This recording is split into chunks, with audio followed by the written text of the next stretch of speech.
हम plant physiology का एक लास्ट लेसन की चर्चा करेंगे जिसका नाम है फोटोसिंथेसिस। इसमें या प्रकाश संश्लेषण, इसमें नाम से स्पष्ट है, इसके दो शब्दावली हैं, एक है फोटो, ठीक है, दूसरा है सिंथेसिस। फोटो का अर्थ है प्रकाश और सिंथेसिस का अर्थ होता है संश्लेषण। तो एक मैं एक बात करूं कि दुनिया में केवल एक ही फैक्ट्री है और वो है प्लांट के पास, और प्लांट में सामान्यतः क्लोरोप्लास्ट कोशिकाओं के पास, जिसमें स्टार्च का नेचुरल रूप से सिलेक्शन होता है, सिंथेसिस होता है।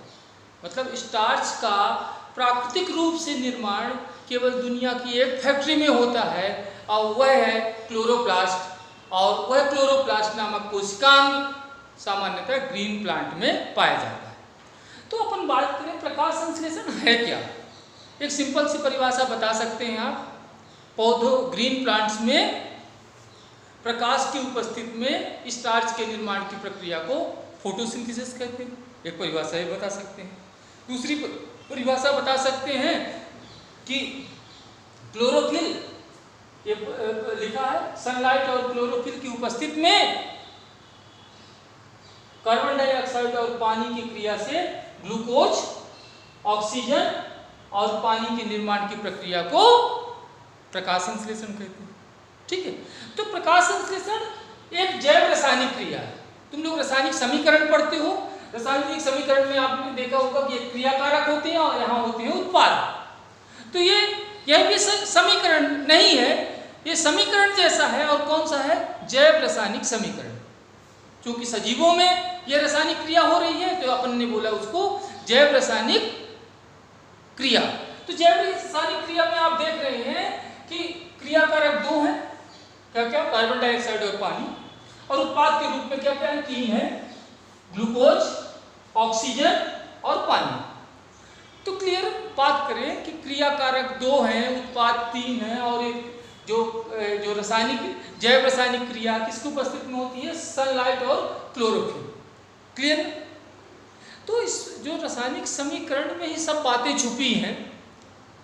फिर से मैं रिपीट करूं, यहाँ देखें, यहाँ यह एक कोशिकांग था जिसको आप नाम जानते थे, संरचना भी पढ़ चुके हैं, जिसका नाम है क्लोरोप्लास्ट।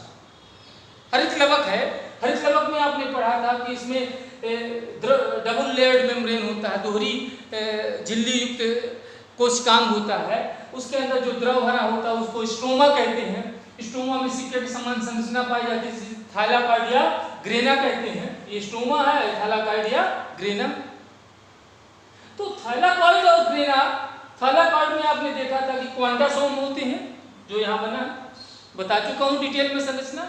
क्वांटासोम में क्लोरोफिल होता है, ठीक है, और क्लोरोफिल एक पिगमेंट है।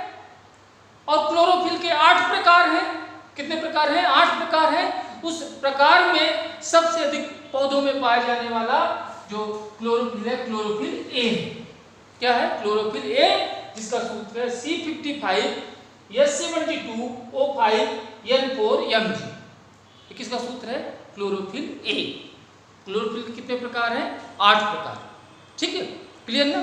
क्लोरोफिल के अलावा भी और पौधों में 2 पिगमेंट और पाए जाते हैं, जिनका नाम है कैरोटीनॉयड और फाइकोबिलिन्स।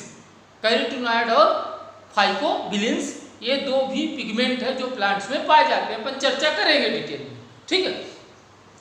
तो ध्यान से सुने कि प्रकाश संश्लेषण के 2 स्टेप होते हैं, 2 चरणों में प्रकाश संश्लेषण की प्रक्रिया पूर्ण होती है। एक होता है लाइट रिएक्शन और दूसरा होता है डार्क रिएक्शन, प्रकाश अपक्रिया और अंधकार अपक्रिया। तो जो लाइट रिएक्शन है वो हमेशा कहाँ होता है? याद रखेंगे, थाइलाकॉइडिया ग्रेना में।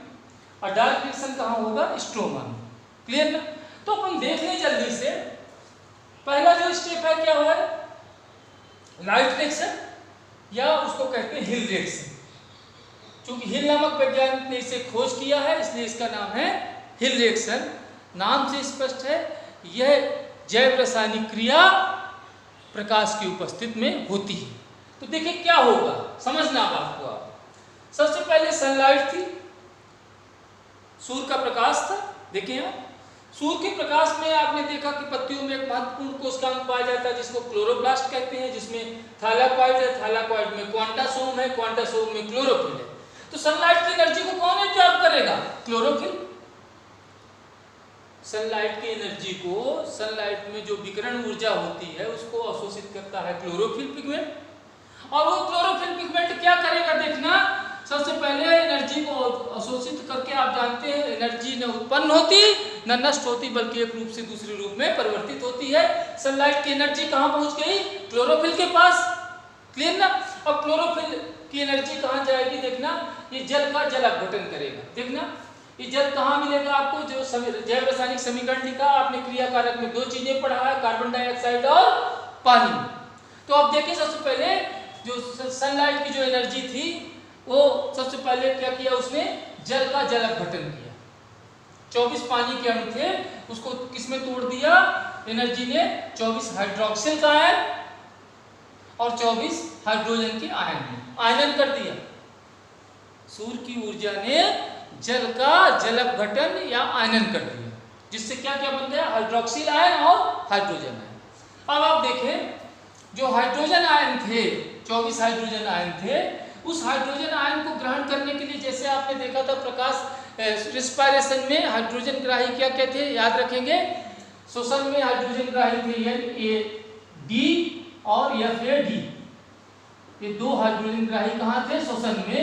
NAD का फुल फॉर्म है निकोटिनामाइड एडिनाइन डाइन्यूक्लियोटाइड और FAD का है फ्लेविन एडिनाइन डाइन्यूक्लियोटाइड। ये दोनों कहाँ हाइड्रोजन ग्राही हैं, श्वसन में, रिस्पायरेशन में। लेकिन NADP nicotinamide adenine dinucleotide phosphate, NADP कहाँ है आप बताएं जल्दी से मुझे, हाइड्रोजन ग्राही कहाँ है, प्रकाश संश्लेषण, ठीक है। ये तीनों कोएंजाइम है, क्या है, कोएंजाइम। तो आप समझो कि ये NADP जो हाइड्रोजन ग्राही था, वो हाइड्रोजन ग्राही ने हाइड्रोजन ले लिया, 24 हाइड्रोजन को ले लिया, हाइड्रोजन आयन को किसमें बदल गया, 12 NADPH2, ठीक है, क्लियर। अब आप देखें 24 जो हाइड्रोक्सिल आयन था वह अपना इलेक्ट्रॉन अलग कर देता है और न्यूट्रल हाइड्रोक्सिल आयन में न्यूट्रल हाइड्रोक्सिल में बदल जाता है, ठीक है। अब जो हाइड्रोक्सिल है उससे क्या बन गया, 12 बन गए पानी के अणु और 6 बन गए ऑक्सीजन के अणु। तो क्लियर हो गए ना आपको क्या क्या बना, लाइट रिएक्शन में क्या क्या उत्पाद बना, पहला पानी बना, दूसरा बना प्राणवायु ऑक्सीजन और तीसरा बना हाइड्रोजन। 3 उत्पाद बन गए। क्या क्या लाइट रिएक्शन के उत्पाद, जल्दी बोलो मुझे तुम। पहला बना 12 NADPH2, फिर बना 6 ऑक्सीजन के अणु और बन गए 12 पानी के अणु। ये लाइट रिएक्शन के उत्पाद हैं और ये प्रक्रिया कहाँ हुई, थाइलाकॉइड या ग्रेना में, ठीक है।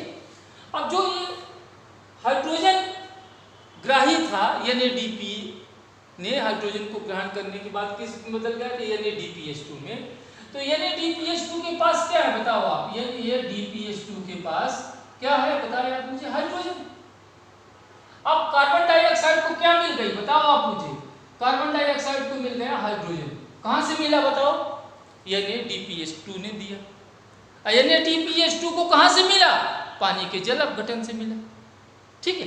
अब कार्बन डाइऑक्साइड को, अब आपको मैंने बता दिया, एक कप पूरा बता दिया कि पानी का क्या हुआ, क्रिया कारक में 2 थे, पानी का क्या हश्र हुआ मैंने बता दिया। अब पानी के जल अपघटन से क्या बना था, हाइड्रोजन। अब हाइड्रोजन किसके पास जाएगा, कार्बन डाइऑक्साइड के पास। कार्बन डाइऑक्साइड के पास 2 तत्व थे, कार्बन और ऑक्सीजन, और इसको क्या मिल गया, हाइड्रोजन। तो क्या बन गया, C6H12O6। अभी संतुलित नहीं है लेकिन इतना जान लो आप कि पहले से इसके पास कार्बन और ऑक्सीजन है और क्या मिल गया, हाइड्रोजन, तो क्या बन गया, ग्लूकोज। ये प्रक्रिया होगी डायरेक्ट रिएक्शन। डायरेक्ट रिएक्शन में क्या होगा जल्दी से मुझे बताओ आप, NADPH2 हाइड्रोजन देगा किसको, कार्बन डाइऑक्साइड को, और क्या बन जाएगा, ग्लूकोज। तो डायरेक्ट रिएक्शन कहाँ होगी, मान लो मैं आपसे बात करूं चित्र के माध्यम से देखो, तो NADPH2 कहाँ बना, थाइलाकॉइड में, और ये निकल के कहाँ चला गया, स्ट्रोमा में, ठीक है। और स्ट्रोमा में जाकर क्या करेगा, कार्बन डाइऑक्साइड का अपचयन करेगा और क्या बन जाएगा, ग्लूकोज, C6H12O6, ठीक है। तो डायरेक्ट रिएक्शन कहाँ हुआ बताओ आप मुझे, स्ट्रोमा में, उसमें होता क्या है, कार्बन डाइऑक्साइड का अपचय। डार्क रिएक्शन को कहते हैं ब्लैकमैन रिएक्शन। तो एक बात और आप समझो अच्छे से, कभी कभी प्रश्न पूछता है, सरल प्रश्न, कि जो प्रकाश संश्लेषण में ऑक्सीजन निकलती है वो किससे निकलती है, कार्बन डाइऑक्साइड से निकलती है कि पानी से निकलती है? तो एक बात क्लियर हो गई ना आपको, किससे निकलती है, पानी से, क्योंकि पानी के पास भी ऑक्सीजन है और कार्बन डाइऑक्साइड के पास भी ऑक्सीजन है, तो किससे निकलती है, पानी से। क्लियर हो गए ना। एक परिभाषा और बता सकते हो आप कि यह एक रेडॉक्स अभिक्रिया है। रेडॉक्स मतलब ऑक्सीकरण और अपचयन जब दोनों हो तो उसे कहते हैं रेडॉक्स अभिक्रिया। तो प्रकाश संश्लेषण कैसी अभिक्रिया है बताएं, photosynthesis is a redox reaction, redox अभिक्रिया है जिसमें आप क्लियर कट बता सकते हो कि पानी का क्या हुआ, ऑक्सीडेशन होता है और कार्बन डाइऑक्साइड का अपचयन होता है। फिर से बताओ कि एक रेडॉक्स अभिक्रिया है जिसमें रिडक्शन और ऑक्सीडेशन दोनों होता है, ठीक है। इसमें पानी का ऑक्सीडेशन और कार्बन डाइऑक्साइड का अपचयन होता है। फिर आगे की कहानी मैं बताऊंगा तुम्हें।